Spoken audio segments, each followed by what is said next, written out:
Saya tanya pada Anda, kalau Anda bisa menghafal Quran, benar menghafalnya, masuk surga tidak? Halo? Allah mana? Kalau Anda tidak tahu masuk atau tidak, bagaimana kita bisa punya motivasi untuk menghafal? Perhatikan, saya katakan kepada Anda, Allah berjanji dalam Al-Quran, Allah berjanji bahwa orang yang benar menghafal Qurannya, benar menghafal, nanti benar itu bisa mengamalkan isinya, benar menghafalnya, maka bukan hanya masuk surga, Allah akan hiasi dia ketika masuk surga dengan perhiasan yang membedakan dengan yang bukan penghafal Quran. Dengan Allah saya katakan, berusahalah menghafal Quran, karena Anda akan mendapatkan hal yang berbeda saat Anda masuk surga insya Allah. Janjinya dari Quran surah ke-35 Fatir ayat ke-33, paling kiri sebelah atas. Awas, jannatu adnin yadkhulunaha. Awas, ada golongan para penghafal Quran yang masuk ke dalam surga Aden. Yang paling indah di dalamnya, awas, lihat baik-baik. Di dalamnya yuhallawna fiha min asawir.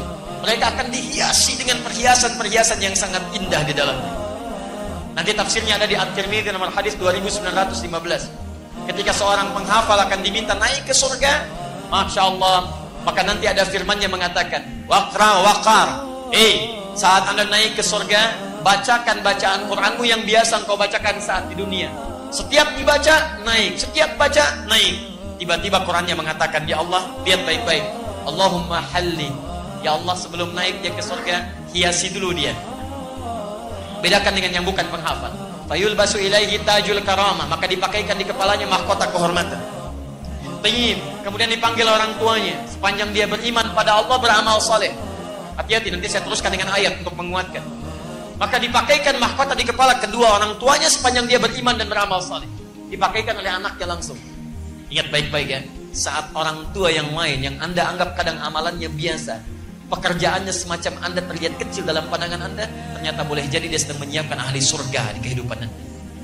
Ketika dipakaikan di kepalanya, Qurannya mengatakan lagi, Allahumma zidhu. Ya Allah, tolong tambahkan pada menghafal Quran, bedakan dengan fasilitator.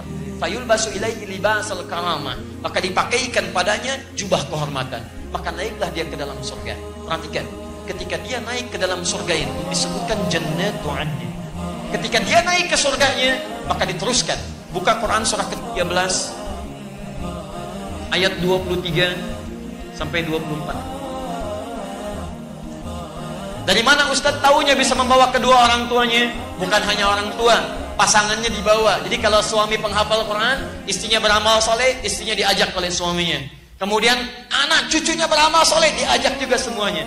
Lihat kalimatnya, Quran surah 13 ayat 23. Kalimatnya sama awalnya. Jannatu adnin yadkhulunaha. Ada orang-orang yang akan masuk ke dalam surga Adin. Wa man salaha min abaihim wa azwajihim wa dzurriyyatihim. Ada ayat ini? Masya Allah. Dan dia membawa bapak-bapaknya sepanjang mereka soleh, pasangan hidupnya. Jadi kalau istrinya hafal Quran, suaminya soleh, diajak suaminya. Ustaz, suami saya namanya soleh, bisa saya ajak tidak? Belum tentu. Yang dimaksud amalnya, bukan namanya. Baik, suaminya soleh, penghafal Quran, istrinya salihah. Suami hafal 30 juz, istri hafal 3 juz. Sama-sama berusaha. Duluan diwafatkan misalnya, aja bawa anaknya, cucunya, keturunan terakhirnya sepanjang semua soleh mendekat pada Allah Subhanahu wa taala. Perhatikan. Jadi kesimpulannya, menghafal Quran masuk surga tidak? Sepanjang dia mendekat pada Allah Subhanahu wa taala, mengamalkan isi Qurannya, menghafal dengan benar. Bukan hanya masuk, dia dapat perhiasan dan dikunjungi oleh malaikat di setiap pintu surga. Sampaikan ayat ke-24-nya. Wal malaikatu yadkhuluna min kulli babin, dan malaikat masuk ke setiap pintu surga menyambut mereka, bahkan mengatakan pada mereka, salamun alaikum bima sabartum. Selamat karena Anda sabar saat menjalani usaha di muka bumi. Sabar. Fa ni'ma uqbad dar. Maka senikmat-nikmat tempat terbaik, inilah tempatnya. Silakan masuk. Silakan. Pakai jubah, pakai mahkota, masuk ke dalamnya. Masuk surga tidak? Masuk. Dan syarat masuk surga, Anda mesti serius. Menghafal Quran, masuk surga. Menghafal Quran, dapat mahkota. Menghafal Quran, dapat jubah. Menghafal Quran, disambut malaikat. Surga biasa saja, mesti serius. Apalagi surga bagi para penghafal Al-Quran. Jadi kita temukan di sini garisnya. Jika Anda ingin masuk surga, Anda mesti serius. Jika Anda ingin masuk surga, Anda mesti serius. Menghafal Quran, orang yang paling utama dalam masuk surga dengan izin Allah Subhanahu wa taala. Ketika masuk, maka berlakulah ayat ini saat dia di dunia. Paham sampai sini? Baik. Jadi kesimpulannya, ketika Anda ingin masuk surga dengan cara menghafal Quran, ada yang masuk surga dengan cara tahajud, makanya dibuka babu tahajud. Ada yang ingin masuk surga dengan berpuasa, makanya dibuka pintu Ar-Rayyan, pintu orang puasa. Jadi ketika nanti Anda di akhirat, Anda dipanggil, "Hei ahli puasa," pintunya manggil Ar-Rayyan. Di begitu masuk, ughliqat, ditutup. Ughliqa itu bukan ghallaqa, jadi ada aghlaqa, ada ghallaqa, beda. Kalau ghallaqa, nutupnya pelan-pelan, sehingga masih bisa ngintip. Betul. Makanya lihat, istri Al-Aziz, Imra'atul Aziz, yang menggoda Nabi Yusuf namanya siapa? Halo? Bukan Allahu a'lam. Enggak ada namanya. Bukan Allahu a'lam, namanya bukan Allahu a'lam ya. Bukan Zulaikha, bukan Allahu a'lam. Baik ya? Di Quran disebutkan Imra'atul Aziz, istrinya pembesar. Istrinya pembesar, Perdana Menteri. Ingat, biasanya kalau ada perbuatan yang kurang baik, namanya tidak langsung disebutkan. Tapi isyaratnya. Kalau isyaratnya atau gelarnya disebutkan, ini menunjukkan peristiwa itu akan terjadi lagi di masa depan dengan tokoh yang berbeda. Di tempat yang tidak sama. Sekarang ada istri pejabat selingkuh? Ada gitu kan, misal ya. Nah ini ada di sini salah satunya. Lihat. Fokus ini. Ya, lihat sini baik-baik.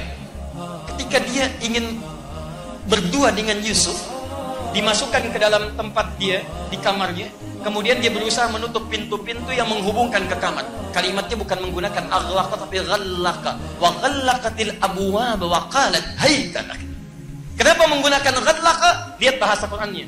Ingin menunjukkan bahwa perempuan ini begitu hati-hati menutup pintu. Tutup lagi pelan-pelan. Ngintip masih ada yang lihat enggak? Tutup lagi pelan-pelan. Ngintip ada yang lihat lagi enggak? Pelan-pelan. Perhatikan diksi Al-Quran dalam menggambarkan satu kisah. Umumnya kalau orang ingin berbuat maksiat, rata-rata nggak ada yang terang-terangan. Pelan-pelan. Kalau pengen lihat, ada CCTV itu. Ada orang saat ingin mengambil kotak infak di sebelah sana. Ya. Nggak ada yang terang-terangan. Pelan-pelan. Lihat dulu. Balik lagi. Ambil tang. Jeblak. Ambil ya. Pelan-pelan. Baru kabur. Maksiat itu demikian. Maka jika, maaf, fitrah orang bermaksiat, itu tersembunyi.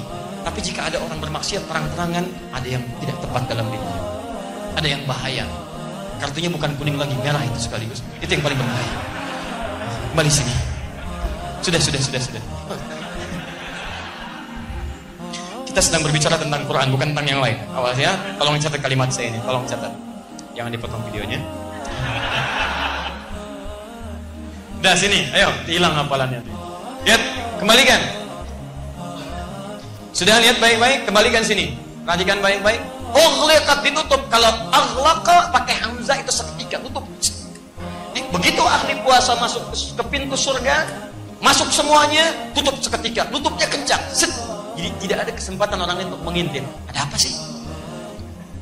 Babu tahajud, ahli tahajud masuk, ahli tahajud. Ahli Quran punya pintu sendiri. Masya Allah, punya pintu sendiri.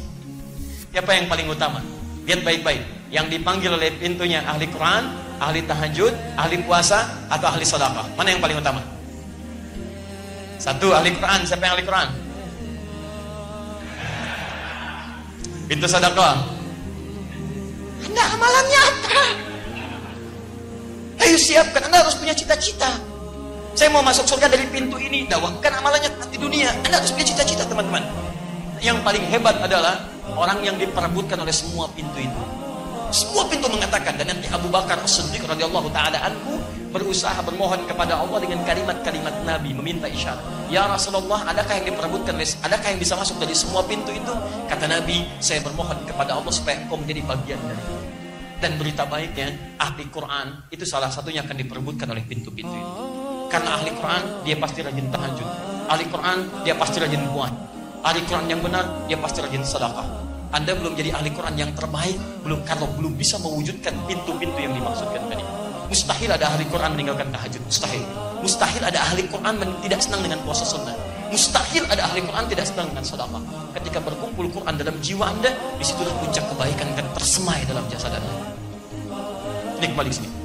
Nah sekarang saya agak cepat karena saya ingin mengundang ahli Quran supaya terlihat saat di bumi, populer saat di akhirat nanti. Mudah-mudahan bisa narik kita insya Allah ya. Kan di akhirat tidak ada hujan lagi. Bismillah.